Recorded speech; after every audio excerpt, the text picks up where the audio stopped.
first time that hasn't hurt. You would keep saying that and make it let's go do some dips.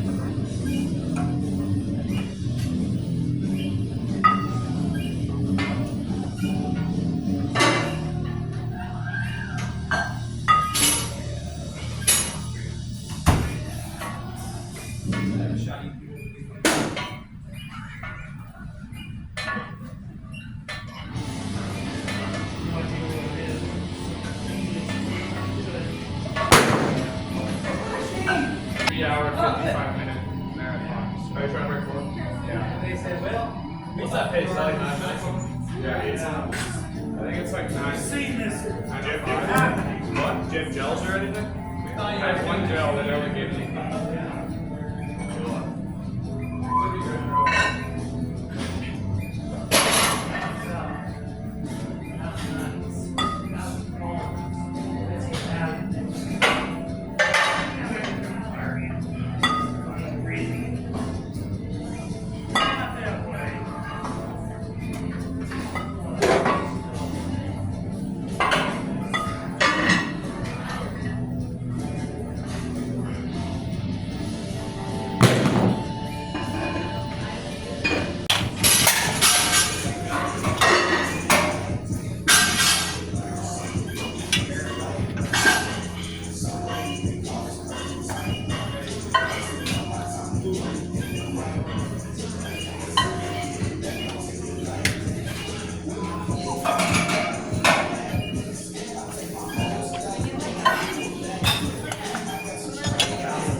You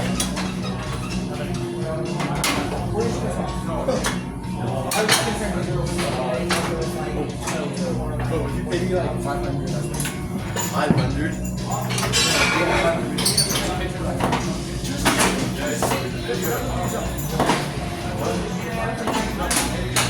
No, 500.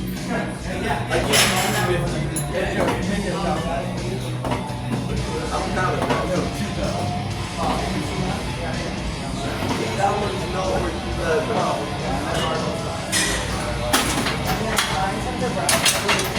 What if I do?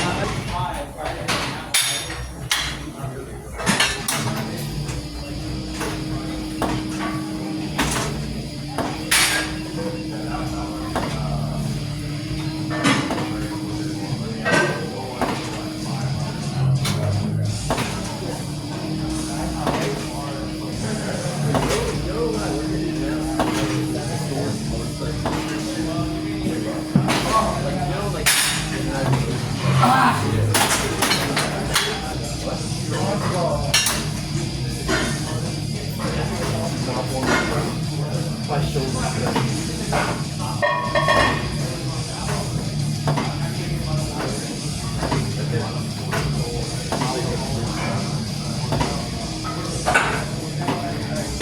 How much trouble is yourself?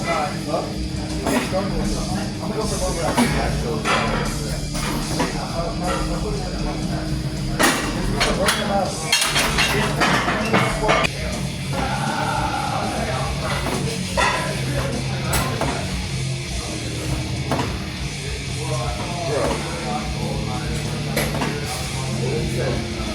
can't lie. It's not I'm trying to set a problem right.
Oi, mi amigos, how y'all doing? I hope y'all's day was good today. My day was pretty good. Got up very early because I was very busy. But yeah, today's workout was pretty good. I'm gonna try to get through this because obviously again I'm a little tired. Sorry about that. Sleep hasn't been up to snuff, but I'll make it. But anyway, today's workout was pretty good as it was today at the gym, which is pretty good in general. But I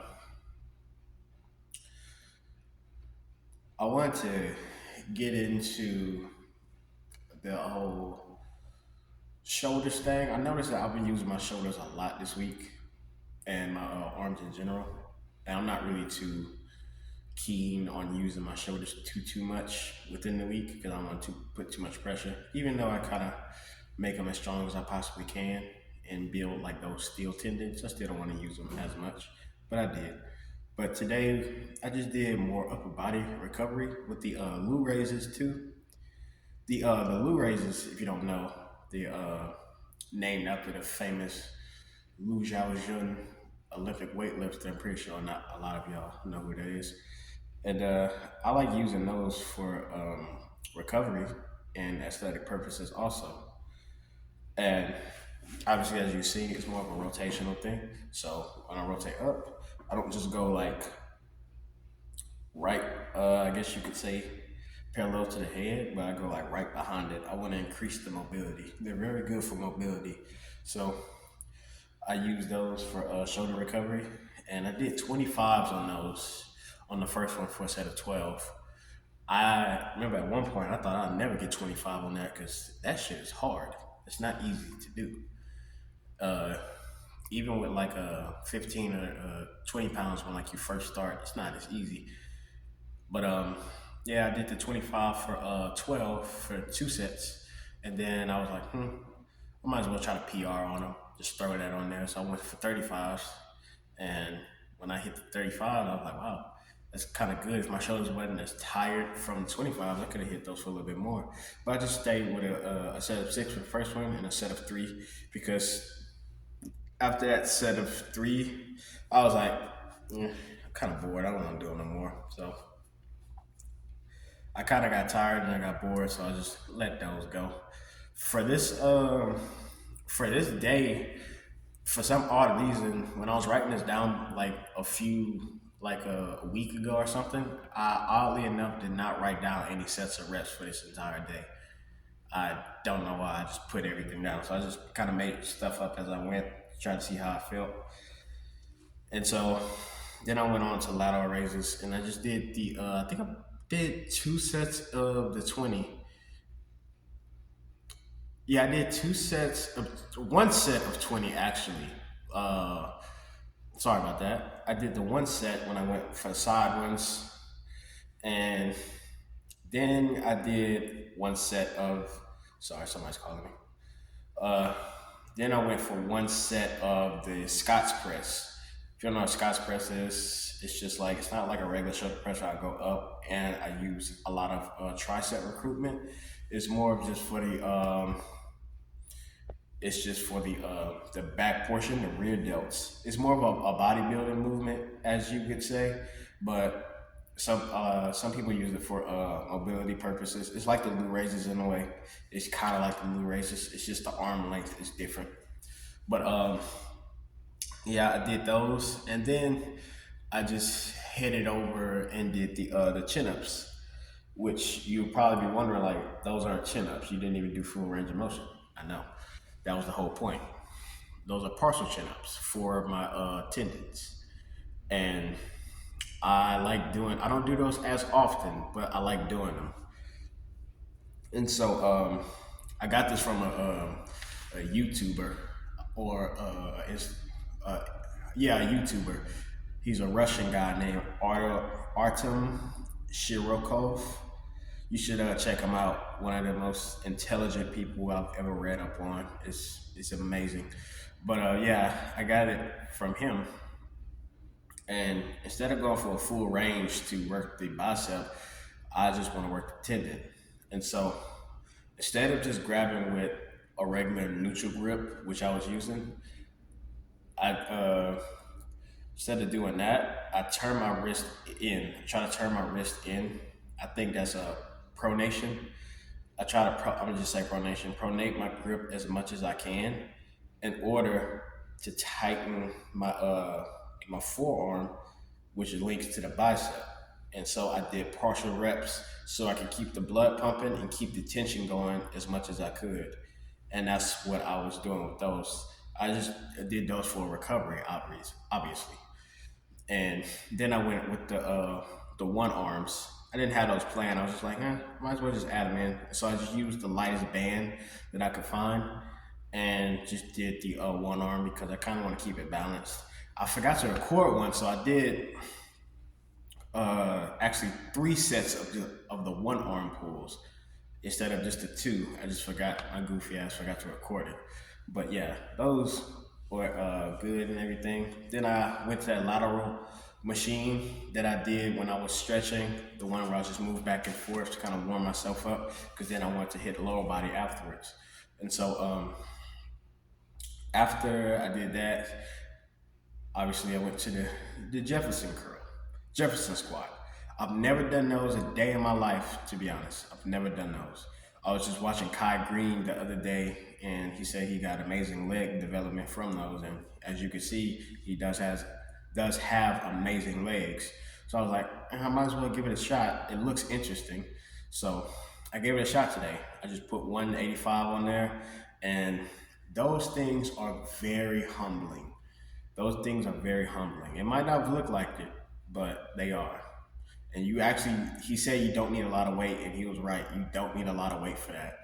The pump I was getting and the contraction I was getting was something different that I can't say I never felt before, but the technique is what I've never felt before. The technique was so odd, but I liked it. I know that's the what some people I'm gonna call the sussy squats, like sus squats, but I don't know why they call them that, but just go along with it. But yeah, those are really nice. I felt like I felt my glutes way more than I did on a glute raise, to be honest. And it was very interesting. I could see why the leg development on those things after a while could be very, very good, and you can get some good results from that. So I think I'm gonna keep those in for a while. Actually, when I do this bodybuilding week next week, then I'm definitely gonna add those in as much as I can. If I don't forget, I'm pretty sure I won't forget. But yeah, the technique on those were just different. It's like you have to, if you want to get the best development, I've noticed just from doing them, you have to keep the technique on go the entire time, and it's not as easy if you don't have the foundation for it. Luckily, I kind of did. I had the foundation for it, but even with me having the foundation for it, that shit was still hard. I was still trying to struggle not to round my back. You don't want to round your back. On some of them, you kind of see I'm rounding I was trying not to round my back a little bit and just go straight down, not push my ass out, just go straight down and contract my ass and my hamstrings and my legs as much as I possibly can on all of them. So I did 5 sets. I think I did 5 sets in total. Yeah, I did 5 sets in total. I just recorded 3 of them because I just left the other 2 out because I just wanted to mess with the technique a little bit, and I think I got it down. But yeah, then I moved on to the glute raises, and I just put 6 plates on there on each side, 12 in total. I didn't even do the math on that. I kind of just put them on there, and I was like, it's not as heavy, so I'm just gonna play around with this and do like some tight holds for a set of 4 for 10 reps. And that's what I did. They're humbling, obviously, when you do the tighter holds instead of just going straight up and down.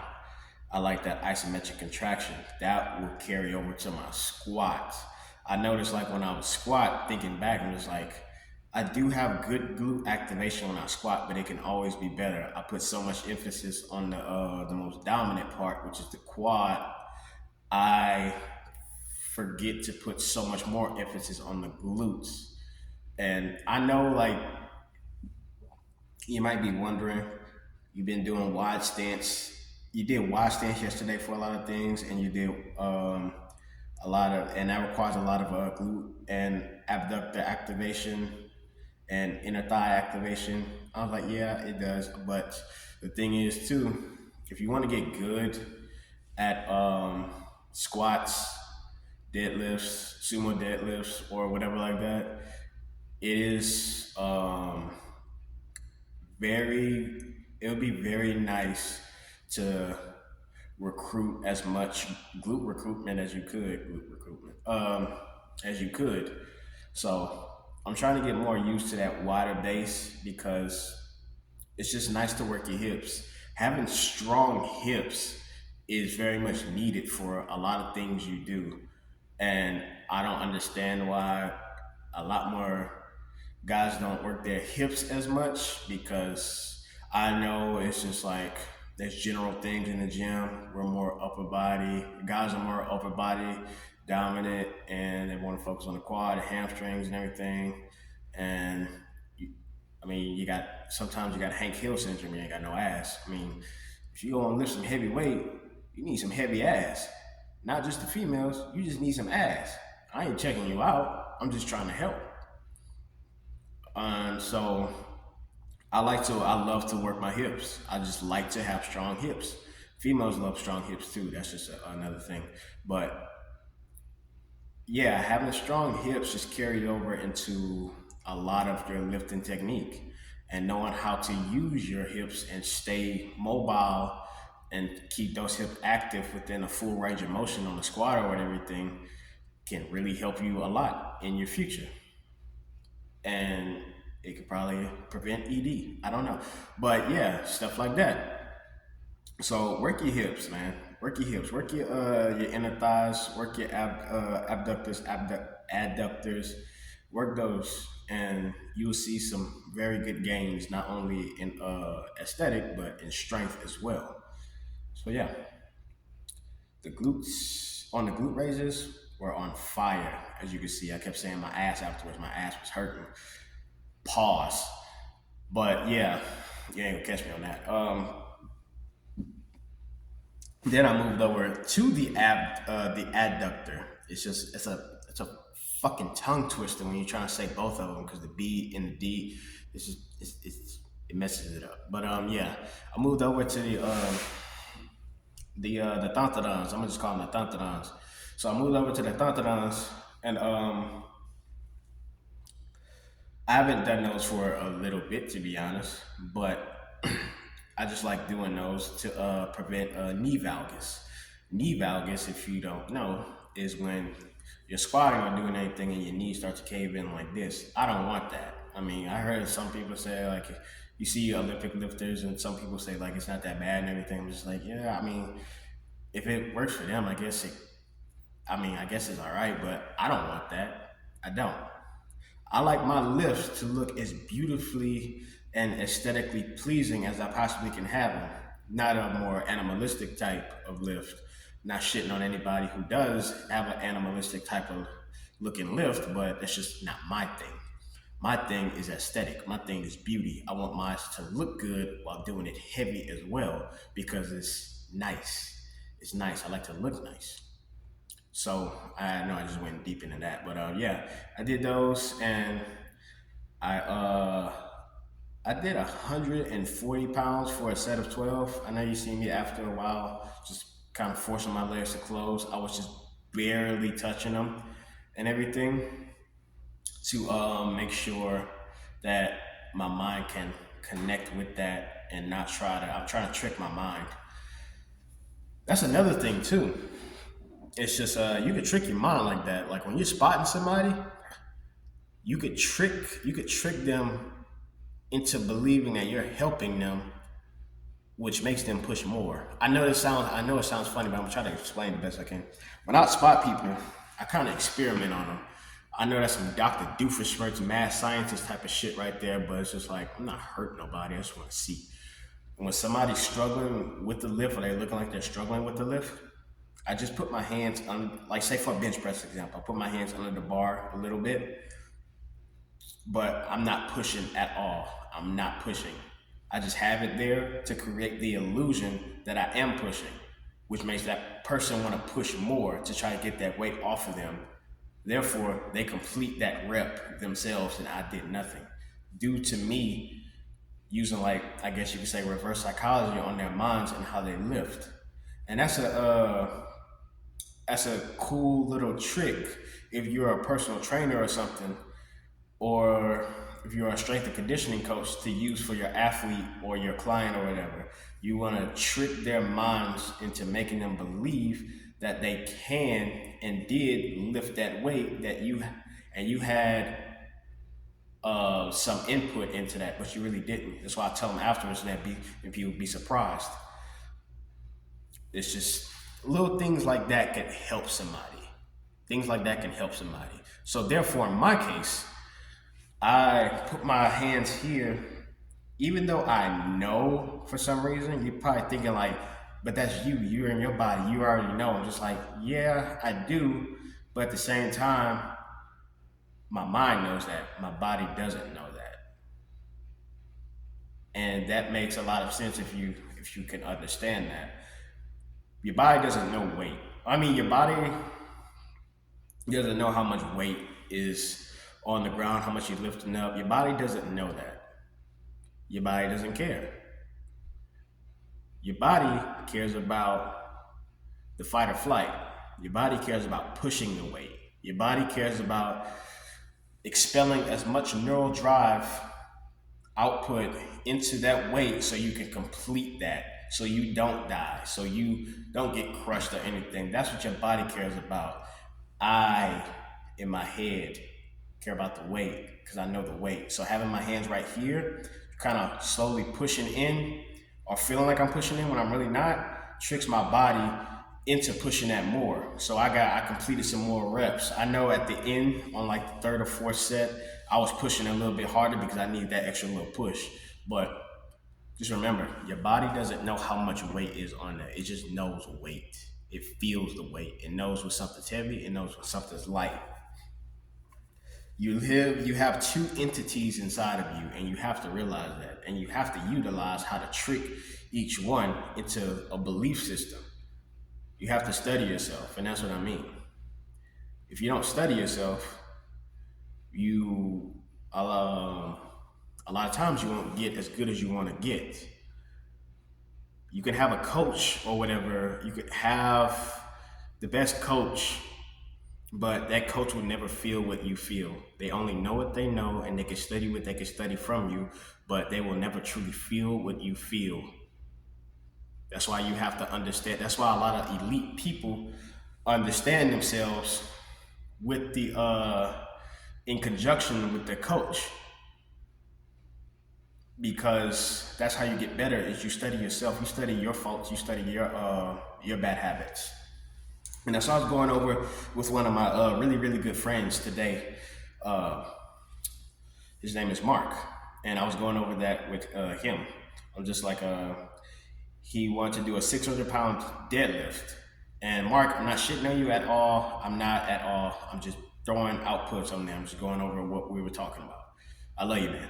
But he was doing the 600-pound, he was trying to do a 600-pound sumo deadlift, and I was happy and everything.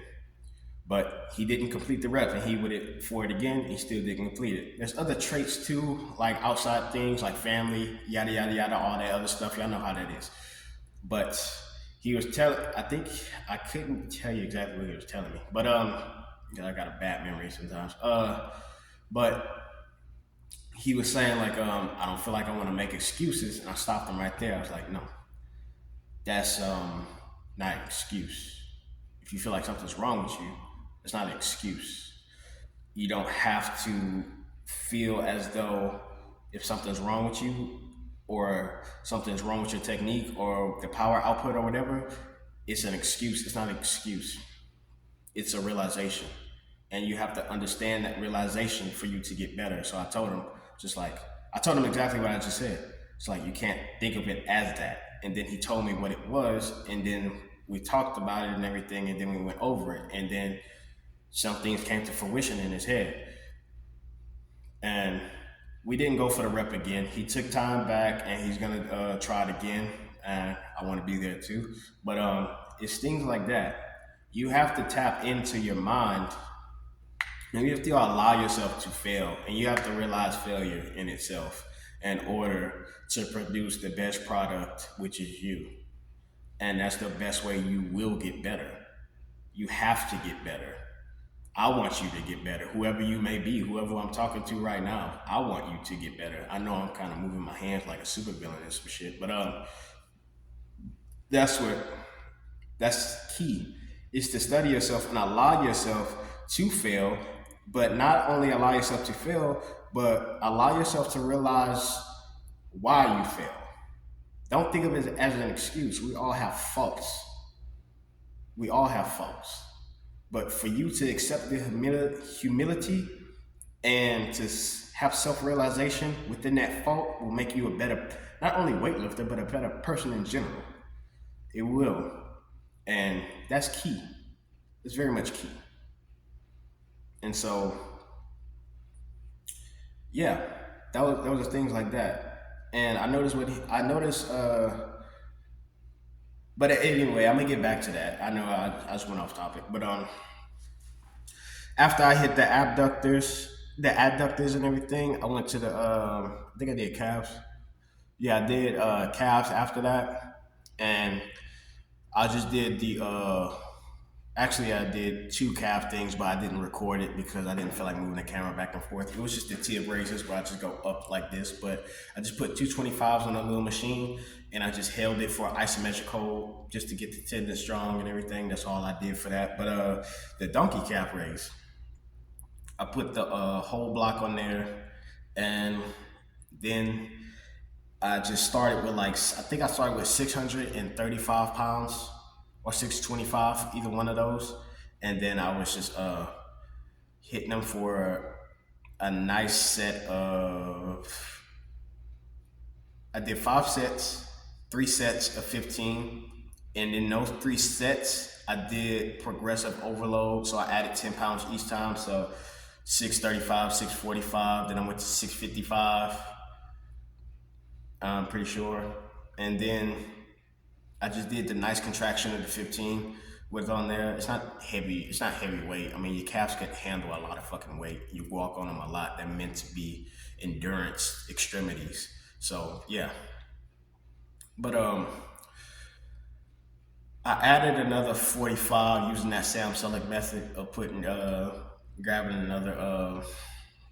another weight holder or whatever what you call it, and putting a 45 on there, which added up to 700. It added up to 700 whole pounds. And then I just did that for a nice set of 10 with some good contractions on that. Still kind of still light, still pretty light, but the nice contractions on there was all what I really wanted. And then a nice isometric hold at the end is all what I really wanted. So yeah, I did that for calves. I know I work calves like a motherfucker. I really should have said mofo. Because obviously, who doesn't want big calves? It's just like if you want nice muscles, if you want something to be built onto you, you have to work that shit. You have to use progressive overload. You got to use drop sets. If you want that, do that. You have to make that a goal. It's just like I'm just gonna do like 3 sets of calves. I'm just gonna do like calves for like 3 sets to end this workout on. Then I get home, I look at my quads and I'm like, man, my calves not working. My calves ain't. It's like it's not gonna be like that. I mean, obviously, a big thing people don't like to talk about it, but it's true. Genetics hop into play too. Okay. Genetics are a big thing. No matter how bad or no matter how much you try to dodge the situation, genetics play a big thing. Um, but yeah, work that shit. Work those muscles. Just like me, I'm black. It's just like majority of black people don't have the biggest calves. It's because of the evolutionary trait that we inherited from the region that we were in, and that's just us. We have long extensions. We're built for more more power output. So that's why you see a lot of runners like Usain Bolt, the African team, the females too. I'm not shitting on any other runner from any other culture or ethnic group, but they have African runners have longer legs, and plus they have, when you see them run, look at the picture of Usain Bolt in full stride. He has long legs. He has a nice extension with the contact time that he makes. And so therefore he has more power transfer when he runs. And so that makes a good spring, a very good spring. And so I know I'm not gonna get the biggest calves, but I've grown them for what they used to be. Like I used to have some fucking twigs. Like I used to be a real crossbody motherfucker. Like a big up here and like skinny down here. But with that, I still have strong legs just due to the inheritance of how I was formed. And but I still like to train calves a lot. I still like to train calves. Just like, despite me being a strength athlete and everything, I still like a nice aesthetic. I still like to look nice. I mean, we all like to look nice. So we're gonna work the things that we want to work to look good and feel good. I just work it because I just like to look good for myself. You wanna look good for somebody else, do your thing. I'm not shitting on you. I don't care. But that's just me. But yeah, I did the 700 pounds and everything, and I was happy with that. And after that, I was pretty much done. That was just my workout. And another thing too, enjoy the people around you. This camera might go off in a second, but enjoy the people around you. If you have good people around you in the gym, I'm just gonna actually no. Enjoy the people around you. Take insight from the people around you. Whether you're giving somebody advice or you're not giving somebody advice, and you're taking advice in, enjoy that. Take that in. Have the humility. That will make you better. But when I talk about enjoy the people around you, look at the people around you. The people that have goals. I'm around a lot of powerlifters. I'm around a lot of strong guys at the gym, like strong ass guys. Some of the guys don't even think that they might not be like that, but those are some strong guys. If y'all listening to this, y'all strong as hell. And I admire that. That makes me get better. That makes me want to be more creative. That makes me want to be more whole and allow myself to take defeat and allow myself to give influence to you. And that makes me happy. Like looking at the people around you can make you feel either more fulfilled and more grateful, or it could make you feel as though you have a void and you need better influence, depending on where you are. I'm grateful enough to have strong guys around me that's not just strong like physically, but mentally as well, to influence me in what they do. They don't even have to tell me. I look at them and it's an influence to me. No matter if they're weak, no matter if they may seem weaker or stronger than me, whatever they do is influential. A really strong man and a really nice and armored man takes influence from somebody who's stronger or weaker than them, because they know that we live by influence. We live by vibration. And Don't take no shortcuts to this shit. Why would you take a shortcut to this shit? You have a body, you are blessed by the universe. Take pride in that shit. Take pride in what you do. But don't let that pride influence you to where you have no control over yourself. And that pride is the only thing that keeps you afloat. Pride is a killer. But at the same time, nourish that shit and be better with that shit. I take pride in what I do. But at the end of the day, man, I'm just lifting weight. And that's how I see it. All right?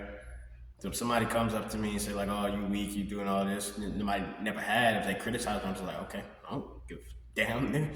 Just like I take pride in it, but at the same time, I'm lifting weight. I'm picking heavy shit up and putting it back down so I can do it again. I have goals in it, but it's still just lifting weight at the end of the day. That's how I see it. We all see things differently. That's my philosophy for it. But at the same time, just lifting that weight makes me happy. Molding myself, molding only my physical, but my soul, my spiritual, makes me more whole as a person. I'm only 22. I don't have all the answers. To some people, I may sound like I have all the answers, but I don't. I just learn from other people.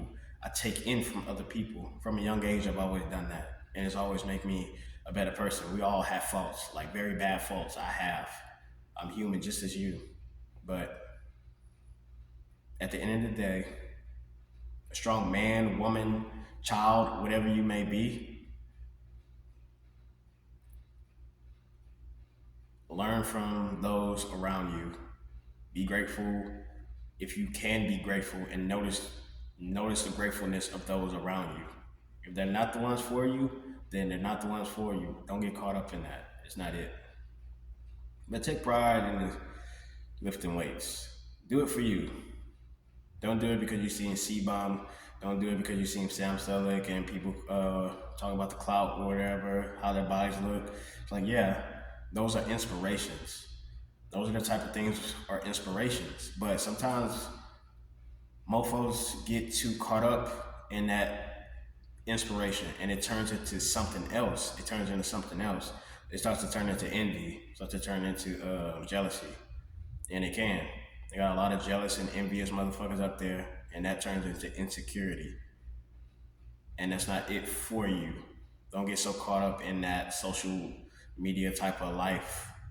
It's just like you'll never be you if you try to be them. And that's the truth. I don't think of me somebody that's just saying this just to say it. Like, I've thought the same way too. Everything I'm talking about, I thought the same way. I did, just not for a long time, but I did. But I always came back because I'm just like, something always bothered me about not having control over myself, about not having control over oneself. Just like, if I was blessed with this, if the universe blessed me with this gracefulness of a body, of a mind, and blessed you, blessed all of you with a grace of the body and mind, then shouldn't that bother you a little bit if you don't have control over that? I mean, circumstances are circumstances. Life is life. Shit is going to happen to you, whether that be good or bad. Consequences are consequences. There'll be good consequences, there'll be bad consequences. That's the duality of life. But at the same time, you always have control over yourself. You will always have control over yourself. So whatever you do with yourself and do to those around others is up to you. The universe is going to pay you back in some way. Either that be good or bad. It's the truth. Not a lot of people want to bring that up, but it's something that we should all know. And just then again, I'm still a young man in this world. I still have a lot to learn. I still have a lot I want to learn. I still have things I have to work on. I still have things I'm not really too good at. But in due time, I have to let myself get it. I have to let myself get better. I have to let myself accept defeat. I have to let myself be fearful and fearless. I have to, because that will only make me better. And not trying to be better than anyone, just better for me. And that's what I enjoy. For some reason, I enjoy that. grit. I enjoy that downfall. And not saying that in some like some dark ass edgy type of way, but it's not the most pleasant thing, but I know that I'm gonna come out of something a little bit better, with a little bit more wisdom than I initially did before. And that's why I just want to see people do good. That's why I just want to see people lift weights with the intent of just for them, because it's nice to think like that. It's nice to just be you. It's nice to have power. It's nice to have a lot of power, and sometimes you got to be a little selfish with that power, but not so selfish to where you become a tyrant. Selfish to where I could leave some people behind and come back for them stronger than ever. I mean, think about it. It's the truth. It's just the truth. But yeah, that's all I got for tonight, to be honest with you. I enjoyed this little talk. And think about what I said. Don't think about what I said. But yeah, that's all I got for tonight. I'll see y'all later.